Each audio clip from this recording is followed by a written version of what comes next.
Okay, cool. Let's begin. Hello everyone. Welcome to today's community call. And let's get started.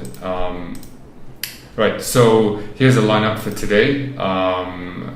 Each of the speakers on the screen here, we're going to introduce ourselves right before our section, so that just so you know, there are four of us going to be speaking. First one will be myself, right? So I'm doing DevRel at Hedera, and you can connect with me these things over here in the corner. Next slide, please. So you can see, what I've been up to in the past. I basically started in the Web3 space at around 2018, I think, thereabouts. And fun fact, my first job was zookeeper. All right, next slide. So in this community call, we'll be covering three main things, right? The first is WalletConnect with Tyler. WalletConnect SDK, I should say, then data on disk with Artem, and then smart contract verification with Nana. Right? But before that, let's start with some shoutouts. Next slide, please. So here's a shout out to the user MShakeG on GitHub for working with the smart contracts engineering team on his PR 462. I screenshot an internal note over here. For working with the for this collaboration, and certainly something to celebrate, as has been noted here. So big thanks to you, MShakeG. So we're looking forward to your next contribution, which we see that you've already started. So for any of you who are developing something on Hedera using Hardhat or Foundry, you know who to thank. All right, next slide, please. All right, so next thing is that Electric Capital produces an annual report which shows the activity levels in various parts of Web3. This file here on GitHub is essentially the config file from which they generate this report. So if you have developed something on Hedera and it isn't represented in this file, please add it. Right, so open a GitHub PR to update this file. What this will achieve is that we'll get a better and fuller picture of the Hedera ecosystem into this report, and of course your own project will be a part of that. All right, next slide please.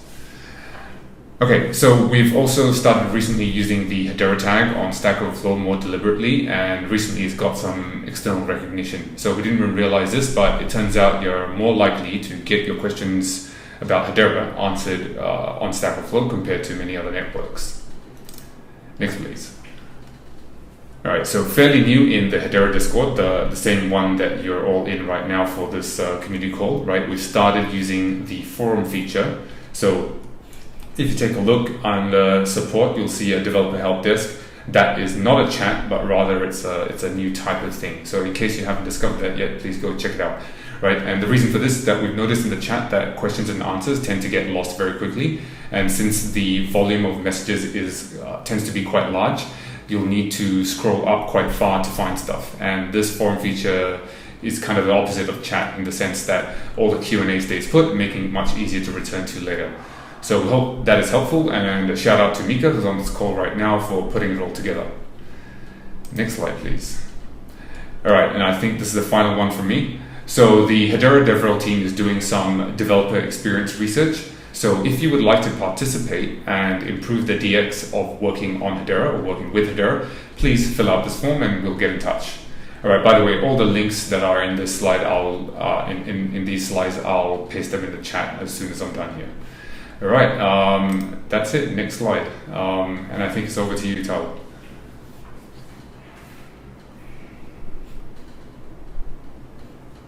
Thank you. All right. Well, thank you for welcoming us to the Hedera Community Discord call today. My name is Tyler McDonald, also known as Slash, and I'm the CEO and co-founder of Hgraph.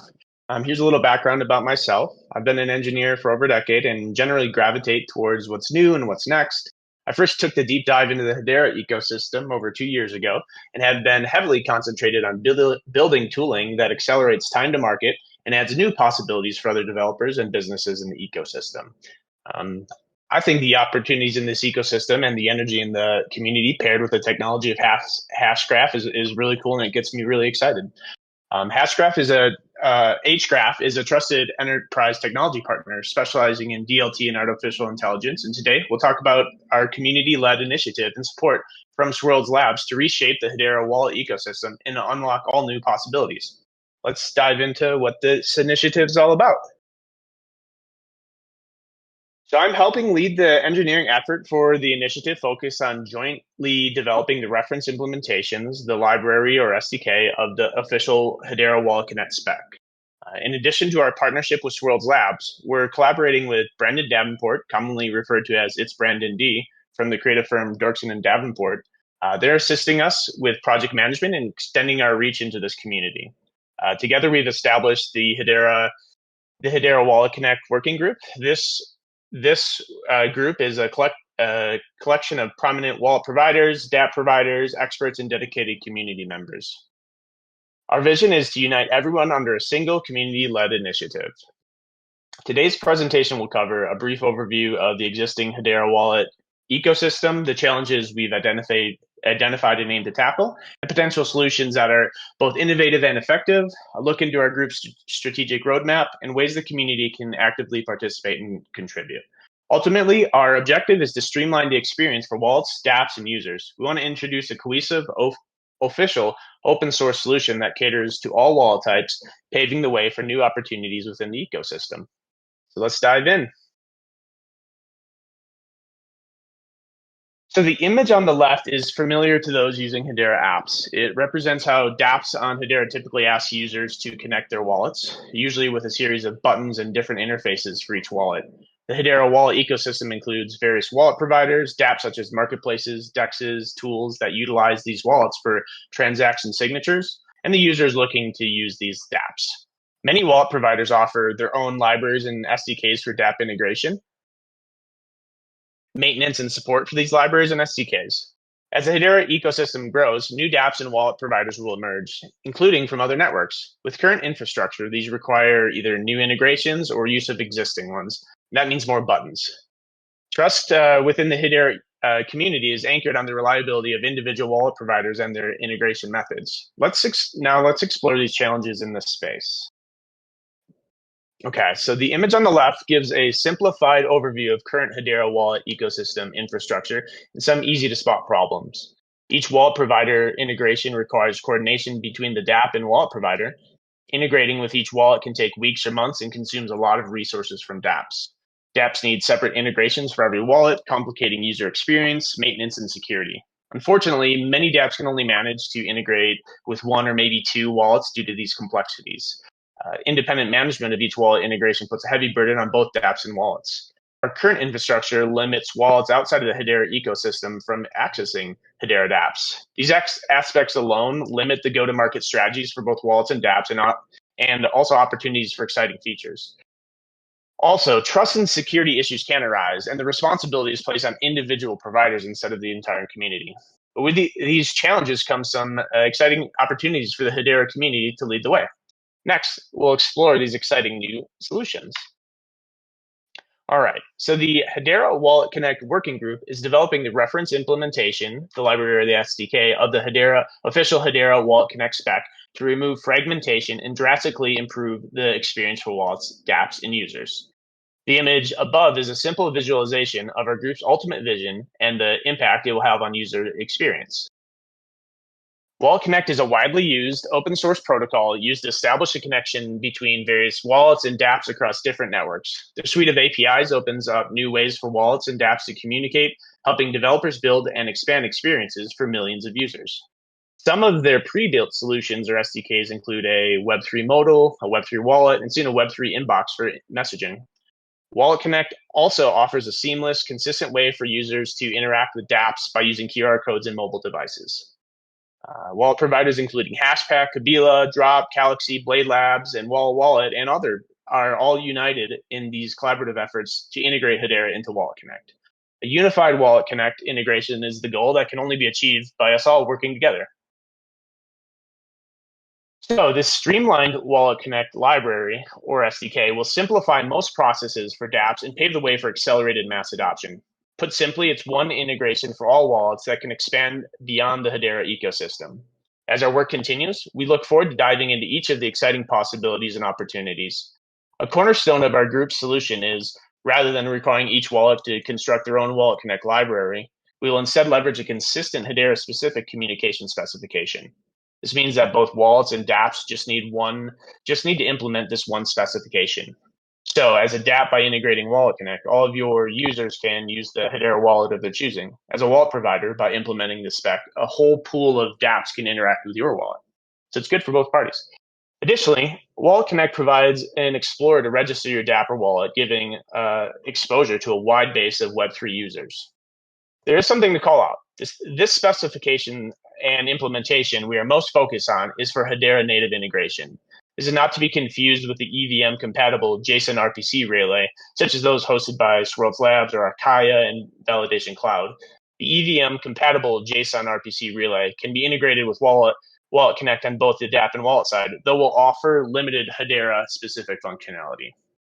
So following months of dedication from all involved parties, the working group is now raising awareness for this initiative to the broader Hedera community.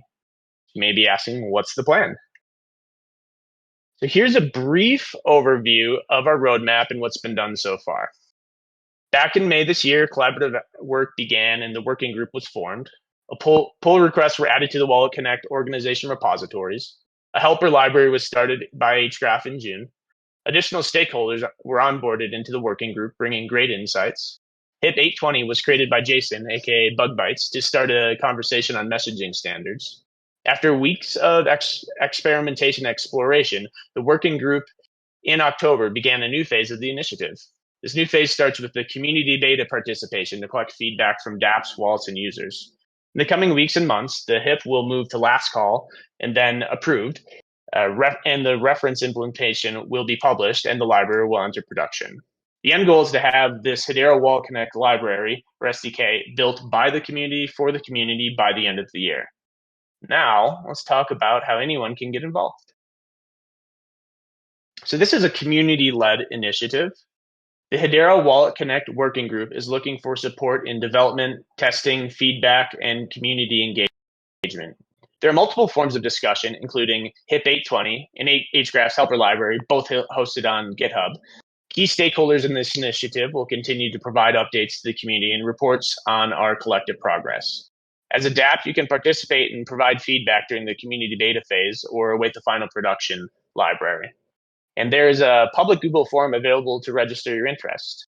Brandon, if you wouldn't mind popping in that link to the chat. So just to wrap up, I'd like to give a lot of thanks. We'd like to express our gratitude to the teams at Hashgraph, Kabila, Drop, Galaxy, Blade Labs, Wallet, and other providers and community members for participating in this initiative. Each provider has made significant compromises for the benefit of the Hedera community. These collective efforts not only strengthen our ecosystem, but also showcase its resilience. This is an exciting opportunity to tell a story of grassroots collaboration in Hedera ecosystem to a broader audience across the crypto industry. This is also an opportunity to show that community-led efforts in the Hedera ecosystem can be incredibly effective. As you can see on the left, WalletConnect themselves have felt their efforts and shared a post on X. This was completely organic, unexpected, and is a direct result of the incredible Hedera community support and hard work from wallet providers. Also, thank you to all the dApp builders creating wonderful experiences and useful tools showcasing the best that Hedera has to offer. And lastly, thanks to Greg, Ash, and the whole team at Swirlds Labs for supporting the community and providing the resources to make this a success. Thanks, everyone.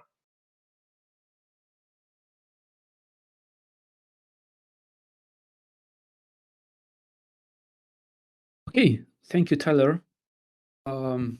I will be the next. Let me introduce myself. I'm Artem. Previously worked in the Java organization at Sun Microsystems and Oracle.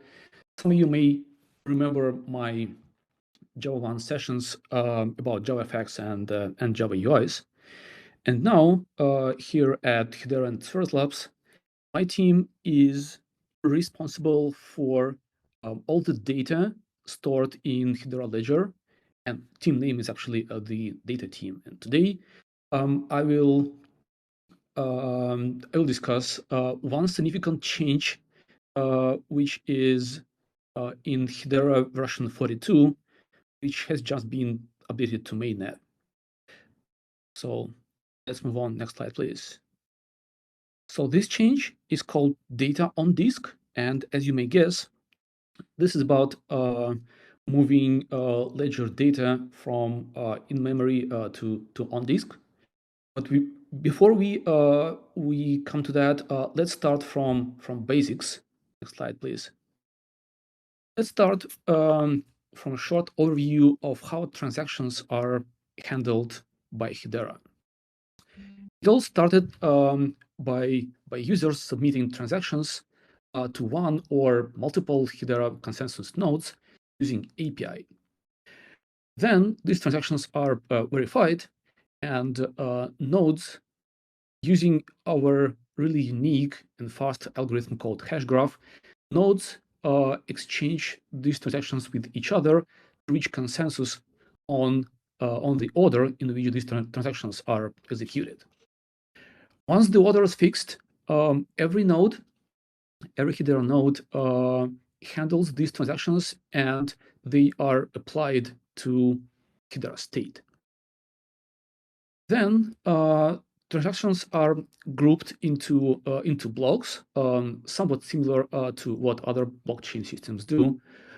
These blocks are called rounds, and a new round is created about every second. Then, in the end of the round, all the transactions are hashed. The whole state, Hedera state, is hashed, and nodes exchange these hashes with each other to make sure that the state is 100% identical on every node. The final step is all processed transactions are exported to clouds, where they can be consumed by other components like mirror nodes. Now let's take a closer look at two things in this process. Next slide, please. First is Hedera state, and the second one is how this state is hashed. Hedera state is everything we have in the ledger. It includes accounts, keys, and tokens. Even configuration files are stored in the ledger. The state is a huge Merkle tree. Merkle tree is not something we invented at Swirlds Labs. This is a well-known data structure. You can read about it in Wikipedia, for example. So I pasted a link here. So this tree, as I said, is huge. It contains millions and millions of different entities. And the key thing about Merkle trees is that they are designed so the data can be hashed really fast at all levels. So every node in this tree contains a hash which represents the data in this node and its subtree. So as described in the previous slide, in the end of each round, we need to have a hash for the root node, because this hash represents the whole ledger data. So now let's check how this hashing is done. Next slide, please. Okay, assume we have a tree which is not necessarily binary or sorted, just some Merkle tree. And in the beginning of a round, we have a transaction that changes a single node, node 11. Since this node is changed, of course, it should be rehashed, and all its parents must be rehashed as well up to the root node. Hashing starts from this updated node. Then we get its siblings, nodes 10 and 12, combine all these three hashes together, and get the hash for the parent node, which is node number 5.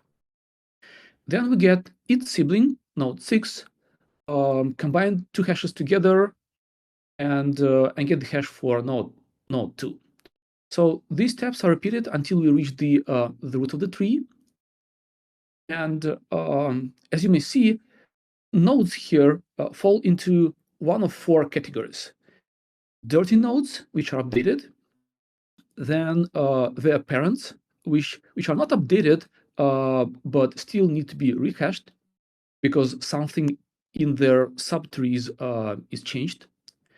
Then we have sibling nodes, which are not updated, but we still need their hashes to calculate hash of their parents. And the majority of the tree is just clean. These are green nodes. They're not updated. We don't need their hashes. We don't touch them. This is a brief overview of the algorithm. Now let's check how it is applied to Hedera state. Next slide. As I said previously, the tree is huge. Today, mainnet state is millions of accounts and tokens and NFTs, and in the future it will be even larger. And remember, about every second, this tree should be hashed. This is not trivial task, and it may take quite some time. But if you take a closer look at how hashing works, you may notice that we don't have to rehash everything. We only need to rehash dirty nodes and their parents.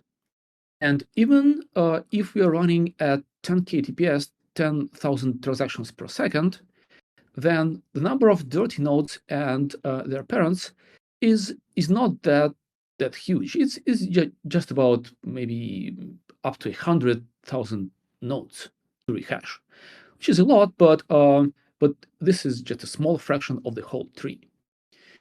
And most nodes, they are just sitting in memory, wasting consensus node memory, and they don't contribute to the root hash. So this is what we actually implemented in version 42. This is what is called data on disk. Let's move on to the next slide. So now we have virtual nodes. This concept is similar to virtual memory. Like application may see some memory, but it can be either a physical memory or it can be just a swap file on disk, and something like that we implemented here. So nodes can be in memory, they can be on disk. It's totally transparent to the rest of the system. If needed, nodes are loaded from disk to memory on demand.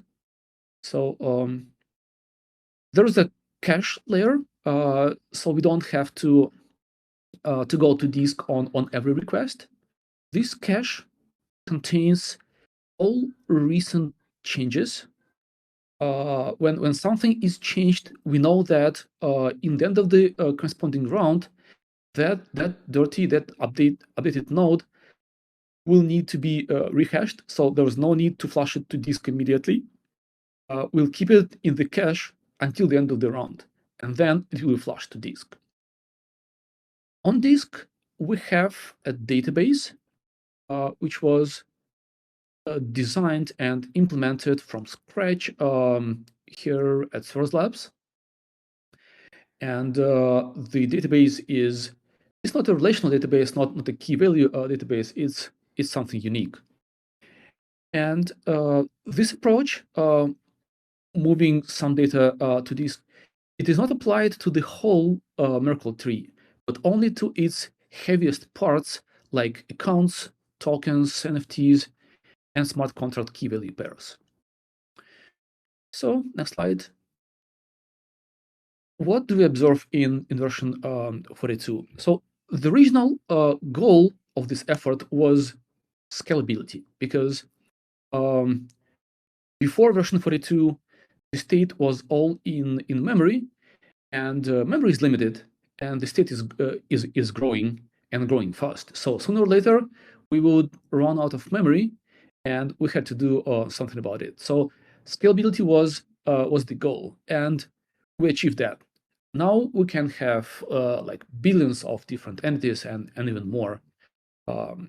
Surprisingly, performance is better too. So you may wonder how could it be that when you move data from memory to disk, the whole system behaves faster. But this is true. We have benchmarks, we have metrics that prove that. There are several factors that contribute to that really great performance.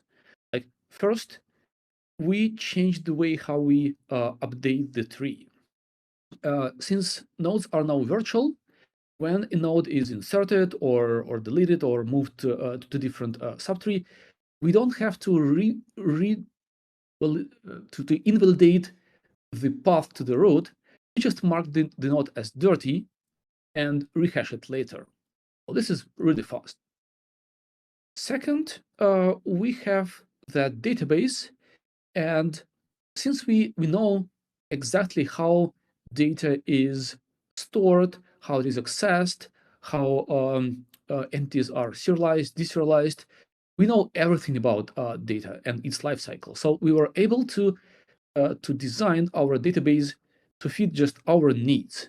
So it is a really performant database on disk. We have warm-ups. So before a transaction is actually handled by a node, by consensus node, sometime prior to that, we preload all the entities which will be changed by the transaction. We preload them from disk to memory. So by the time when a transaction is applied to the state, all the data is ready. Last but not least, stability is increased too, mostly because Java heap size is reduced, like about 5 times. Less Java object allocations means less pressure on garbage collector, and the whole system in general is now more stable. So more scalable, more performant, and more stable. So this is really amazing. One final note from my side is this project data on disk is probably not what the end users will deal with every day, because all they have to do is just to use API calls. But sometimes it's really helpful to know how things are implemented internally, how data flows between different components in the system. So I hope this information was helpful. That's it from my side. Done. Yeah. Yeah, thanks, Artem. Can we go to the next slide? Yeah, okay, so I think, thank you very much, Artem, for sharing the inner workings of data on disk. But I just wanted to show, a bit of what this actually means, right? So on this slide over here, I've got, I've yanked something from the DevOps dashboard to show how long it takes to write save state. Each time there's a need to do a write, and so you can see it was like just under half a minute, ranging between that and just over a minute, and now it's like all the way down to under 10 seconds, which is a crazy performance improvement if you think about it. And if we go to the next slide, right, we've got memory, right, and so this is even more crazy, right? You can see the drop off; it's just fallen off a cliff completely. In fact, you can't even see the blips anymore for the new memory. So it's almost like you need a different axis or even like a logarithmic chart or something in order to, actually show this this change. So that's like another crazy performance improvement. And let's go to the next one, right? Yeah. So I just wanted to sort of sum it up that we have a database in Hedera that was invented from scratch, and it is different from any other database on the planet, right? So no database has this, no blockchain has this, right? So we essentially have a Merkle tree that is stored on disk, and it is fast, like really fast. We can still do 10,000 transactions per second and yet access it on disk. And that's the crazy engineering that went to it. And it's taken us well over a year to invent this and write this. So yeah, I just wanted to put all of what Artem has just talked about in perspective in terms of how, groundbreaking this is and how proud we are of having shipped this feature. All right, with that, let's move on to the next one. Nana. Hey, everyone. Can you hear me? Okay. Yeah. Okay, great. My name is Nana Essilfie-Conduah. I'm the Senior Software Engineer Manager for the Smart Contracts team. Like others before me, I guess I like to think of my role as just really helping and enabling the community to by providing open source software. You'll hear Lehman, our co-CEO of Swirlds Labs, talk about the ability to support people to carve out their own space, hence the sort of the name Shared World Swirlds. And so that's the role that I aspire to fill in. I'll kind of skip over my background, but first degree was in aerospace, so that part's interesting. But the thing that I'm really focused on this year is EVM equivalence, and you'll hear that a lot. It's really just the goal to be able to bring all the work that has happened in the EVM space over the last couple of years over to Hedera and make it really easy for any developer and products on other chains, other EVM chains, to come over to Hedera and experience those same smart contract benefits, but in a faster, more secure and scalable blockchain or ledger, as you might call it. Some ideas that stay on my mind often are diversity, and this is diversity in many forms, diversity of thought, experiences, and all. I think the more representations of backgrounds and experiences that you have at any table of a discussion, the better the result will be. And you might see this tie into what we do with the council as well. Everybody, companies from different backgrounds discussing what should be built on Hedera, and hopefully it works for everybody. I try to be thoughtful and encourage people around me to be thoughtful as well, for the same reason. People have different experiences, and just taking an extra moment to dig in, you'll find that you learn a lot of interesting things about people. And then in general in engineering, I try and do a sort of systems approach or systems thinking. If you acknowledge that almost every component in of itself is a system, you'll start to think about the different interfaces and highlight the complexities there, and how you hand off and how things sort of connect and emerging features there. Next slide, please. So today I want to talk about smart contract verification. Next slide, please. I don't want to presume that everybody has a good handle on, or a deep handle on, smart contract lifecycle or what it is. So I'll just repeat some stuff that some people might know. But essentially, smart contracts are they're just programs on an immutable ledger. So you'll have similar concepts in whatever programming language that you have. You write some code, you're able to call it. But really the flow or the way it goes is you choose a smart contract development language. Let's say we take Solidity. You write some code that then gets compiled. And two of the things that come out of that are the application binary interface. That says bytecode, but I thought I fixed it. And then the bytecode itself. The bytecode is what gets deployed to the ledger or the blockchain. And so you deploy that, and that ends up showing up at some address on the EVM, and in Hedera's case, also an entity ID. And from that point onwards, anybody, if you're in a public ledger as we are, can call that program and that function. And so as you interact with it, then you get these things that you might call events that might come out. But essentially, you get this immutable program that is freely accessible. And one thing to note that's important here is that the ABI itself is not deployed to the ledger. It's just the bytecode. Essentially, the benefit of the VM and the fact that you work at the bytecode level is one of the things to note here. Next slide, please. And so for developers, sort of power users of tools, that's fine. They can access those functions, and they know what the smart contract might do. But dApps and wallets enable the average and regular user, as they should, to execute these smart contracts. So you might go to a dApp and enables you to click on this wallet and So click on this button and then it opens a wallet and you make this call.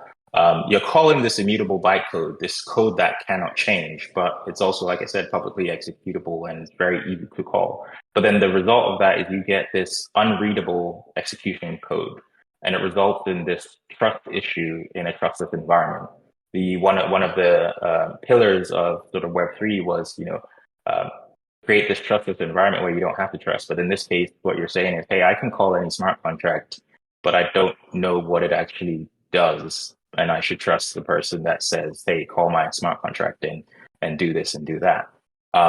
This means that there are some risks in calling any smart contract. And I do want to emphasize that. I always try and encourage people, as easy as it is, as capable as it is, it's always important to sort of do your own due diligence and, understanding what the smart contract is part of that. If you're not doing that, risks can include undesired state and balance modifications to that smart contract. So if you call a smart contract and you don't know what you're doing, maybe as an admin of that contract or something else, you could have some undesired results if you don't know what the smart contract is doing. Next slide, please. So the question then becomes, how should users confirm or verify smart contracts? And how should developers do the same so that users can sort of not have to trust, but be also able to verify themselves? And one thing, or two things I want to note here is that this is not a Hedera problem. This is not a Hashgraph problem. This is a standard ecosystem or industry virtual machine problem. So any virtual machine that takes code, compiles it, and runs bytecode is going to have this problem. If you interact with that bytecode, you at some point in time are not interacting with readable and maybe fully understandable code. And we did hear our community. This has been something that we knew it was in the industry. We've looked at other EVM chains and we've known that this issue has existed for years, and it's been in our mind, and we've heard from the community as well that they would like to better understand or have this capability to verify and understand the contents of a contract. And the solution is actually kind of simple. It goes back to what the development process looks like. At some point in time, you had the code and you compiled it and you got bytecode. So the reverse or the verification side is just, hey, if you said you deployed some bytecode or some code to bytecode, if I recompile that and I get bytecode, I should be able to compare it and say that there's a match. So in this diagram, you can see that there's 3 Solidity files on the left, on the my contract, the ownable, and the ERC20. These together are recompiled with some compilation settings, maybe what version of Solidity was used and whether an optimizer was or not, and you get some bytecode. You could then be able to take that bytecode and compare it to the bytecode of the contract on the network. And if you get a match, then you know that the contract that was deployed does what it says it does, and you've confirmed that. Next slide, please.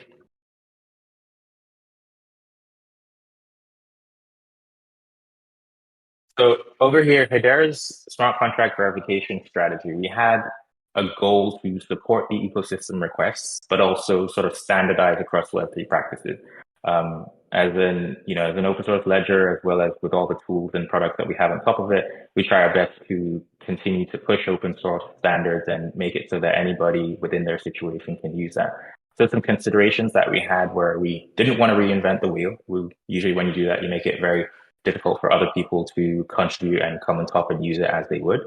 And we also wanted to utilize already established industry tools. So, maybe something that wasn't necessarily new, but had been tried and true by different chains and different companies and dev types. We also, again, wanted to support open future integrations that might come along. And again, we wanted to provide an initial open source community service for use. And so this is a strategy that you've seen on the Mirror node. You've seen this on the Relay. Whenever there's a gap, we try and provide something that works for the community to move forward, and then make it easy for community to take that and productize it and move even further.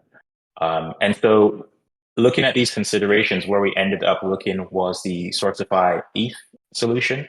And so this was the result, I believe, of the Ethereum organization sponsorship. So it was a tool that does exactly what I said on the slide before. It enables and allows different block explorers to be able to take the bytecode of a smart contract that already exists, take in certain information from users, compile that code, and then compare the bytecode and confirm whether the smart contract on the network matches the source files that were provided. On to the next.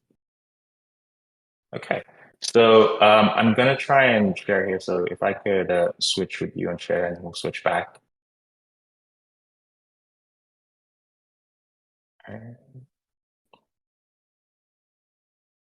Let me know when you guys see my screen. You should see GitHub. Can somebody confirm? Yep. Okay, perfect. So just so people can follow along, this code isn't sort of locally, it's already in GitHub on the JSON RPC relay under tools and hardhat. I'm going to use a hardhat example, and this is the contract I'm going to try and verify. So, let's say I have a DApp and I've said to you, I have this Greeter contract that you can play around with and access, and you can call it. And you might say, hey, I want to know what it actually does. Can you verify it? As a developer, I would, I might share this with you, but I don't want you to have to sort of trust my word for it. So I've told you that that contract exists on the network, and I'm doing this on PreviewNet. So I can, you see the contract ID, but I also have it at this address. But if you go down to the contract details, you can see that Hashscan has a few new features on it. So it has this verification status that says that this is not yet verified. And you have this option over here to verify the contract. So this is the beta release of the smart contract verification contract service. And so you just go ahead and click on that, and it would take you to, actually let me clear these files. It would take you to this sort of new UI. Like I said, we're using Sourcify in the background. And so this is the UI that comes out of the box here. But what you would have done as a developer is you would have compiled your bytecode. And then in hardhat, for example, it's going to be under the artifacts and build info. There's this file called the metadata file. And the metadata file really just contains, as you would expect, metadata on the contract. So different things like the Solidity version. It has the ABI in there, but it also has a lot of the source file and other details in there. So that's the file that you want to provide to the service. So I'm just going to go ahead and drag that into there. And you'll see that it's already sort of gotten some smarts. It's picked up that the name of the Solidity file is Greeter. There's going to be some fields here that I need to fill in. So I'm going to go back to Hashscan. It's asking me for the address. We're going to go over here and copy this address, put it in there, and then I'm going to note that this is on PreviewNet, and then click in verify. Hopefully it should work. So it's pretty quick. It's a small file. And so now it lets you know that there is a perfect match. You will see either perfect match or partial match. The partial match still signifies that the bytecode is the same, but it might just be like the compiler versions. There might be a slight difference in there. But in terms of the actual smart contract code that runs, a partial match is good enough and tells you that the code does exactly what it is. So after I've done this as a developer, I can go back to Hashscan and I can just do a refresh on this page. And if I did it right, yep, you now see that now there's a check mark here that says that the smart contract was verified. You can see the verification status is a full match. And if you re-click on that button, which now says view contract, you should be taken over to the service again. And you see some information over here that says it's being verified. It highlights the address and tells you which network and tells you again the perfect match. But the step closer that you can go is that you can view this repository information. This metadata JSON file was the one that we uploaded. And over here, you should be able to dig into the contract source file. And this information over here, this is the smart contract code. And this should match what we deployed over here. So that's sort of the end-to-end flow. And you can see it's pretty quick, pretty easy. And for most developers, best practices would be, you deploy to mainnet or you deploy to testnet. Just go ahead and verify and allow users or anybody who's going to call it to be able to access that. So I'm going to stop sharing and we can switch back to the slides. Amazing. Thank you, Nana. I think there's a question in the chat from Pluto. Go ahead. I do have two more slides, but please, what's the question? All right, let me take a look. Are there any plans to have more source verification, i.e. the contract is verified but contains bugs or malicious code, some sort of community review score or anything? We do not have current plans just because I think even as you stated the question, you can see that there's a lot of different avenues there. And this is something that you would want to plan appropriately and engage the community as well. And so it's something that does come along with smart contract verification, but no solid plans yet. Not to say that we haven't thought about it, but just sort of no promises in terms of the approach here. But it's something that could be done. This again it's something that anybody could do. So it's not just stuff, but yeah. Okay. One item that I wanted to mention was that this is the beta release. So initially we wanted to really get this out into the hands of the community as soon as possible. Like I said, trusted and trustless environment isn't the desire. So getting that out first is that beta release and being able to do that through Hashscan, even though we use the Sortify UI. So you can see that it's sort of a disjoint experience right now. You start in Hashscan, but then you have to go over to a different UI. So that's phase one or the beta release. And post the beta release, what we're hoping to do is to unify that UI into Hashscan and have that full experience. And actually, let me correct myself. I said Hashscan, but what I really mean is the Mirror Node Explorer. So anybody running the Mirror Node Explorer would be able to do this. In this case, I'm just using the Swirlds Labs example, which is Hashscan, but any Mirror Node Explorer from the Hedera repo would be able to have that experience within the UI itself and wouldn't have to have a different experience. So I want to also shout out some early adopters. So this beta release happened on Friday, sort of silently, but again into the hands of the community. And I believe Monday morning I got a ping. Sort of Swap had gone ahead and seen this new button and was curious and went ahead and verified their farm contract with no issues, no assistance from us. And so you can see the same example of the flow that I showed you. Next slide, please. And same thing for ETA swap. They went ahead and I think we got a shout out on Twitter or X in the verification status of their contract. And I do want to highlight that the docs are up there. So if you go to docs.hedera.com, under the smart contracts section, there's the verification service and there are steps and documentation for all of this content and how you can use Hardhat, Remix, and Solidity tools to compile. We do have hopes in the future to expand that across other tools, but at least these are the sort of the official supported tools right now. And I believe that's my last slide.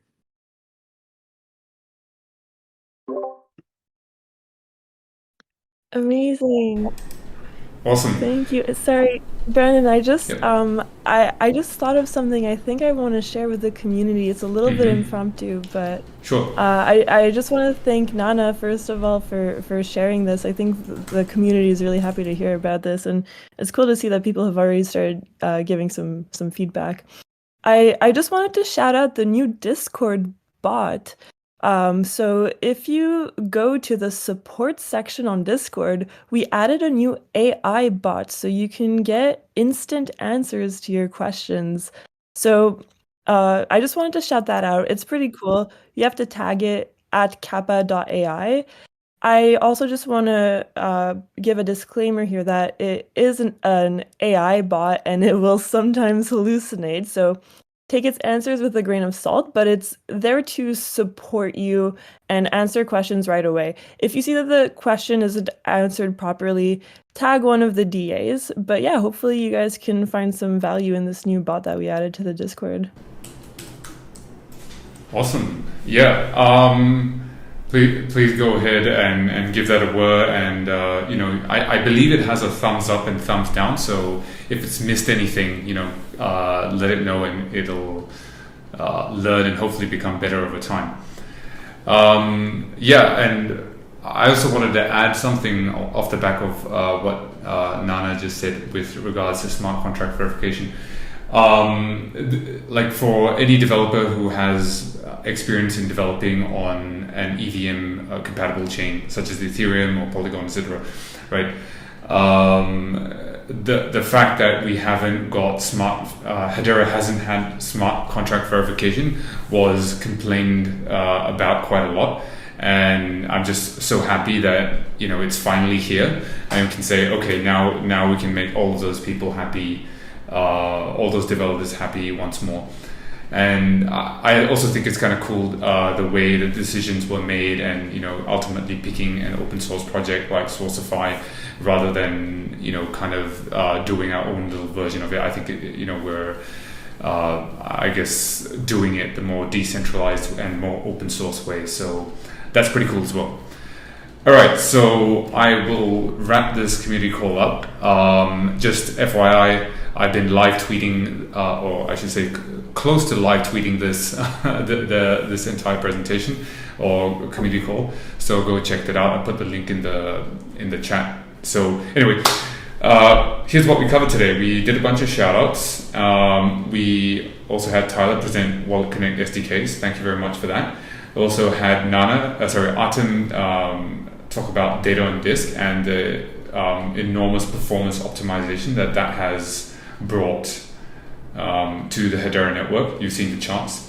And finally, also, we've got Nana talking about smart contract verification, one of the most requested features from our developers. So I think that's it for today. I think we've got some questions answered right away. If anyone's got any burning questions, please drop them in the chat right now. If not, we can call it a day.